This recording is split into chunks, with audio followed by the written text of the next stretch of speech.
Hello friends. आज हम stock market topic के लेक्चर 5 को स्टार्ट करेंगे। उसके पहले हमने स्टॉक मार्केट के 4 लेक्चर लिए थे। फर्स्ट लेक्चर में हमने स्टॉक में बेसिक्स ऑफ स्टॉक मार्केट देखा था। सेकेंड लेक्चर में हमने स्टॉक मार्केट में कौन से सेक्टर है जिसका इफ़ेक्ट हमारे स्टॉक प्राइस पे होता है उसके बारे में जानकारी ली। थर्ड लेक्चर में हमने कंप्यूटर के ऊपर देखा था इंडेक्स क्या है और इंडेक्स में कौन से स्टॉक्स आते हैं, निफ्टी क्या है, बैंक निफ्टी क्या है, इसके बारे में देखा था। और हमारे फोर्थ लेक्चर में हमने मार्केट में कौन से 3 मार्केट्स है, जैसे इक्विटी मार्केट है, डेरिवेटिव मार्केट है, कमोडिटी मार्केट है। तो लास्ट हमारे लेक्चर 4 में हमने इक्विटी मार्केट के बारे में जानकारी ली थी। तो आज हम देखेंगे कि डेरिवेटिव मार्केट, ये जो डेरिवेटिव मार्केट है ये क्या है, इसमें हम कैसे इन्वेस्ट कर सकते हैं और पैसा कमा सकते हैं। तो लेट्स स्टार्ट टुडे सेशन। इसके पहले अगर आपको मेरे लास्ट 4 लेक्चर अच्छे लगे हो तो और वो वीडियो अगर आपने देखे तो उसे लाइक करना, सब्सक्राइब करना और शेयर करना है। आज का जो टॉपिक है ऑप्शन, ये आप वीडियो लास्ट तक देखना, ये काफ़ी इंटरेस्टिंग होने वाला है। तो let's start today's lecture derivative market. Derivative market में हमें 2 फ्यूचर एंड ऑप्शंस, ये 2 देखते हैं। इसमें हम लोग बेसिकली आज ऑप्शन के बारे में जानकारी लेंगे कि ऑप्शन क्या है। कोई भी निफ्टी, जैसे अभी हम देख रहे हैं निफ्टी, बैंक निफ्टी और स्टॉक्स, ये तीनों में ऑप्शंस होता है। जैसे स्टॉक्स में भी ऑप्शंस होता है, निफ्टी में भी ऑप्शंस होता है, बैंक निफ्टी। तो यहाँ पे हमने कुछ अभी लिखा है कि कोई भी ऑप्शंस जब हमें बाय करना होता है तो उसमें बेसिक्स ऑप्शन ट्रेडिंग में हमें क्या चाहिए। जैसे अभी कोई भी, जैसे निफ्टी है, यहाँ पे हमने लिखा है निफ्टी, बैंक निफ्टी का लॉट साइज है 25, निफ्टी का लॉट साइज है 50 और उसकी एक एक्सपायरी डेट होती है जो अभी हमने, अगर ये महीने का हम देखेंगे तो उसकी एक्सपायरी डेट है 25 मई। ये मंथली एक्सपायरी डेट है जो हर मंथ में हर थर्सडे को उसकी एक्सपायरी होती है कि उस दिन वो ऑप्शन नील हो जाता है। जो भी हमने ऑप्शंस बाय किया है, जो प्रीमियम दे के हम बाय करते हैं, वो पूरा नील हो जाता है। तो जैसे अभी हम निफ्टी की क्लोजिंग देखेंगे, जैसे हम अगर फ्राइडे में देखते हैं तो कल के दिन में निफ्टी की क्लोजिंग थी 18,231। ये स्पॉट पे हमें 231 पे क्लोज हुआ था और उसमें 55 पॉइंट्स निफ्टी अप हुई थी और बैंक निफ्टी 43,990 पे क्लोज हुआ था और वो 214 पॉइंट ऊपर क्लोज हुई थी। तो अभी हम देखेंगे कि इसमें हम जो भी है, इसमें ऑप्शंस कैसे होता है। तो ऑप्शंस में पहले उसके लिए एक स्ट्राइक प्राइस होती है। जैसे हम देखेंगे कि अभी ये बैंक निफ्टी है, बैंक निफ्टी में मैंने यहाँ पे 43,800, 44,000 और 44,200। तो जैसे देख रहे हैं कि ये 43,990 पे हमारी बैंक निफ्टी क्लोज हुई है। तो इसके पहले अगर मैंने ये 43,800 पे अगर उसको बाय किया था तो उसे बाय करने के लिए मुझे उसके लिए एक प्रीमियम देना पड़ता है। जैसे अभी यहाँ पे मैंने लिखा है प्रीमियम। जो ये प्रीमियम हम देखेंगे तो कोई भी हम ऑप्शंस जब खरीदी करते हैं या बाय करते हैं तो उसके लिए हमें कुछ प्रीमियम देना पड़ता है। तो ये हमने प्रीमियम दिया।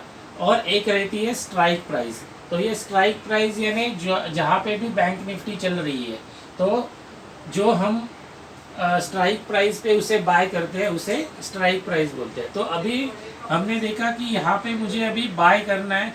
जैसे ये कॉल CE लिखा है और PE लिखा है। तो C इसका मतलब होता है कॉल, इसका मतलब होता है कॉल, और P का मतलब होता है पुट। तो जब भी कॉल, हम किसी भी स्ट्राइक प्राइस पे हम लोग उसे कॉल बोलते हैं, यानी हम लोग ऐसे एज्यूम कर रहे हैं कि वो स्टॉक, जो भी स्टॉक्स है या इंडेक्स है वो ऊपर जाने वाला है। जैसे ये 43,800 पे है तो इसका मैंने कॉल बाय कर लिया। तो कॉल बाय कर लिया तो वो ऊपर जाना है, ऐसे मैं एज्यूम कर रहा हूँ। तो अगर उसकी स्ट्राइक तभी जो स्ट्राइक प्राइस है ये 313 थी और जो लॉट साइज है 25 है, 25 लॉट साइज है, तो 313 मल्टीप्लाई बाय 25 किया तो 7,825 रुपीज़ मुझे पे करना है। जो भी मैं एक लॉट बाय करूँगा तो उसे ये कॉल कहेंगे कि एक कॉल मुझे बाय करने के लिए 7,825 रुपीज़ पे करने पड़े। तो इसी तरह से ये कॉल हो गया। पुट यानी अगर यही मैं एज्यूम करता हूँ कि मार्केट डाउन होने वाला है और ये मेरा जो बैंक निफ्टी है 43,800 से लेके 43,800 के नीचे जाने वाला है, तो नीचे जाएगा तो मुझे प्रॉफिट होगा, तो इसलिए इसे हम पुट कहेंगे। तो अभी इसमें जैसे हम बाइंग में स्मॉल कैपिटल लगा सकते हैं, लेकिन सिमिलर हम सेल भी कर सकते हैं, लेकिन सेलिंग में हमें कैपिटल ज़्यादा लगता है, जो लाखों में कैपिटल लगता है जो हमें सेल करना पड़ता है। तो उसमें भी हम कॉल लेंगे तो वो डाउन में जाने वाला है। अगर मैं सेल करता हूँ तो डाउन होगा तो मुझे प्रॉफिट होगा, और जब मैं सेल करूँगा और उसका पुट लूँगा तो वो अप जाएगा तो मुझे उसमें प्रॉफिट होगा। तो ये इसमें लेकिन रिस्क ज़्यादा है, इसमें कैपिटल भी ज़्यादा है, इसलिए हम फिलहाल इसी के बारे में देंगे कि स्मॉल कैपिटल में हम लोग कैसे इन्वेस्ट करके हम कैसे उसमें प्रॉफिट कमा सकते हैं।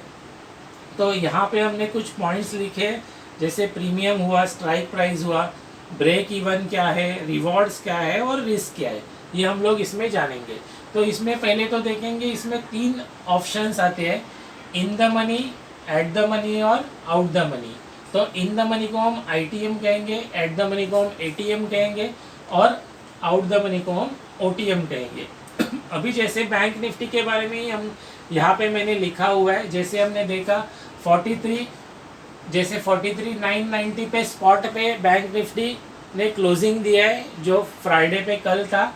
तो यहाँ पे क्लोजिंग हुआ है तो 44,000 का अगर मैंने एट द मनी मेरे पास कॉल होता तो मुझे 230 रुपये पे करके 25, तो 5,750 मुझे पे करने पड़ते थे। लेकिन उसी दिन उसकी क्लोजिंग जो है 256 पे हुई है, बराबर है। तो 256 यानी 230 पे मैंने बाय किया था और 256 पे उसका क्लोजिंग हुआ है। तो अगर इनका डिफरेंस देखेंगे 256 माइनस 230, तो मुझे 26 रुपीज़ का 26 रुपीज़ पॉइंट्स में मल्टीप्लाई बाय 25 करते हैं तो 650 का मुझे प्रॉफिट हुआ है।